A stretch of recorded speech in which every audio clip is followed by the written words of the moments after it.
अस्सलाम वालेकुम everyone, welcome to another episode of the explainer series. और आज इस एपिसोड में हम लोग एक बहुत इम्पॉर्टेंट न्यूज़ आइटम को डिस्कस करेंगे रशिया और पाकिस्तान के को लेकर।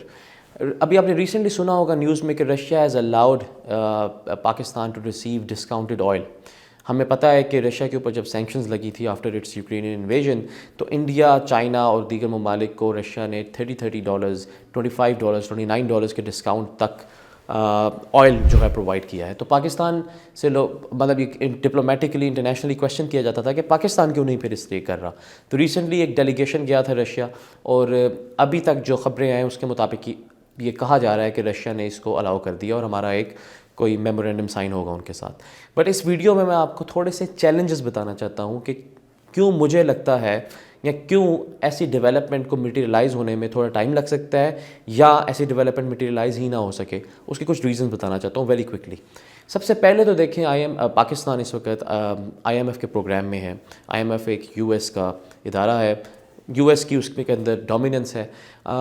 दूसरा, पाकिस्तान लिक्विडिटी क्राइसिस के अंदर भी चल रहा है। हमने पिछली वीडियो में देखा कि पाकिस्तान के रिज़र्व्स कितने कम हैं, हमारे पास 1 महीने के रिज़र्व्स रह गए हैं। तो इस सब सिनेरियो के अंदर Pakistan can not afford to sort of distance the US और द वेस्ट, जो कि हम कर सकते हैं अगर हम रशिया के ऑयल को परचेज़ करेंगे। इंडिया, अब साथ ही आपका क्वेश्चन आया कि इंडिया के साथ ऐसा क्यों नहीं है। इंडिया के जो सॉवरेन स्पेस है, उनकी इकॉनमी 5th लार्जेस्ट इकॉनमी है, उनका US के साथ एक डिफरेंट रिलेशनशिप है। पाकिस्तान वो सॉवरेन स्पेस इन्जॉय नहीं करता, तो there can be problems for Pakistan. Second very important challenge is that Pakistan के जो मोस्ट ऑफ द कॉन्ट्रैक्ट्स हैं in terms of oil purchases, वो मिडल ईस्टर्न प्रोड्यूसर्स के साथ है। फॉर इंस्टेंस UAE से हम 54% अपने ऑयल, क्रूड ऑयल या उसके प्रोडक्ट्स हम परचेज़ करते हैं, और ये कॉन्ट्रैक्ट्स काफ़ी अरसे से फ्रॉम डेकेड्स चलते आ रहे हैं और आगे भी लॉन्गर टर्म के लिए हैं। अगर हम रशिया से ऑयल परचेज़ करते हैं, जो कि इतनी ज़्यादा अमाउंट नहीं होगी, तो Pakistan can also jeopardise its current relations with the middle Eastern producers, जिनसे हमारी मेन प्रिपोंडरेंस है ऑयल की परचेजेस की। थर्ड, इसका जो एस्पेक्ट है कि Pakistan in of itself is not a large enough market to incentivize Russia to give us discount. इसकी आप एग्जांपल देखें, पाकिस्तान की जो डेली ऑयल कंजम्पशन है वो है 500,000 बैरल्स पर डे, और पाकिस्तान का इस वक्त रशियन ब्लेंड कोई भी नहीं है। India for instance example 10% daily जो इंडिया का यूजेज है वो रशियन ऑयल उसमें शामिल है। अब अगर हम सेम अमाउंट पाकिस्तान के लिए भी करें तो it amounts to $1.2 billion for Russia, जो कि रशिया के लिए कुछ भी नहीं है, पॉकेट चेंज के बराबर है। क्योंकि रशिया 30 से 33 अरब डॉलर तो यूरोप से, जिनके साथ उनकी जंग चल रही है और जिन्होंने सैंक्शंस लगाई हैं उनके ऊपर, उनसे ख़रीद रहे हैं। और सेकेंडली, अगर पाकिस्तान सारा का सारा भी शिफ्ट हो जाए उस पर, तो $16 अरब बनते हैं। Once again this is less than half what Russia is already getting. तो रशिया के लिए इतना बड़ा इंसेंटिव नहीं है। अगर आप पाकिस्तान की बात करें इन टर्म्स ऑफ सेविंग, तो हमें अराउंड $400 मिलियन की सेविंग हो सकती है इससे। अगर आप $400 मिलियन को ट्रांसलेट करें पाकिस्तानी रुपी में, तो वो रफली $80 अरब बनेंगे। अब इसको अगर आप कंपेयर करें तो पिछले कुछ अरसे में, पिछले कुछ माह के अंदर जो गवर्नमेंट ने खाली सब्सिडी दी है ऑयल पेट्रोल प्राइसेस के लिए, वो $150 अरब की थी।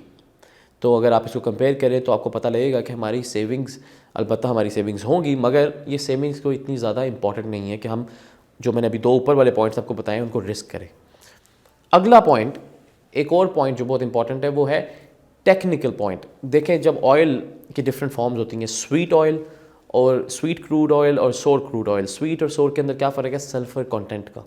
सल्फ़र कंटेंट इम्प्योरिटी होती है, अगर वो कम है तो स्वीट है, ऑफ कोर्स उसकी प्राइस भी महंगी होगी। सोर, अगर वो सल्फ़र कंटेंट हाई है तो वो सोर है और उसकी जो है प्राइसेस भी कम होंगी। रशिया का जो ऑयल है that is high in sulphur content. इसके अंदर जो टेक्निकल इशू ये है कि हाई सल्फ़र कंटेंट ऑयल को, उसको डिस्टिलेट करने में, उसकी ऑक्सीडेशन के अंदर एक तो कॉस्ट ज़्यादा होती है, दूसरा उसमें करोजन होती है उन पाइप्स की, उस रिफाइनरी के मटेरियल की, तो इसलिए वो कॉस्टली बहुत ज़्यादा होते हैं रिफाइनरीज़ के लिए। पाकिस्तान के अंदर सिर्फ एक रिफाइनरी है, पार्को, जो कि रशिया का ऑयल रिफ़ाइन कर सकती है। बाकी 5 बड़ी रिफाइनरीज़ जो कि हमारा more than 50 to 60% oil refine करती हैं, उनके पास ये कैपेबिलिटी नहीं है। लिहाजा ये सबसे बड़ी हिंड्रेंस है कि अगर हम किसी तरह ऑयल ले भी आएँ तो हमारी रिफाइनरीज कैपेबल नहीं है कि वो उस ऑयल को रिफ़ाइन कर सके या उसकी कॉस्ट पेयर कर सके।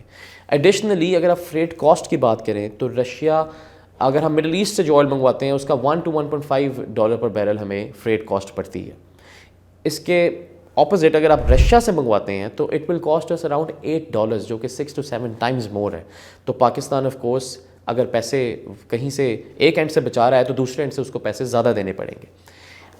इसके साथ एक एडिशनल इशू जो है वो सैंक्शंस का है। जब रशिया के ऊपर अब सैंक्शंस लगी हैं तो इनको जो पेमेंट करने का पूरा सिलसिला है वो पूरा एक नेटवर्क को नेविगेट करना पाकिस्तान के लिए इतना इंपॉर्टेंट है कि क्योंकि पाकिस्तान अभी ग्रे लिस्ट से निकला है, क्योंकि पाकिस्तान अभी मैंने आपको बताया IMF के अंदर है और पाकिस्तान नहीं अफोर्ड कर सकता कि वो सेकेंडरी सैंक्शंस का हिस्सा बने, तो पाकिस्तान के लिए पेमेंट्स वाला जो इशू है ये भी अरेंज करना मुश्किल है। तो ये कुछ रीजंस हैं जिसकी वजह से आई बिलीव कि ये जो डेवलपमेंट है अभी हमें टाइम के साथ देखना पड़ेगा कि ये मटीरियलाइज हो सकेगी या नहीं हो सकेगी।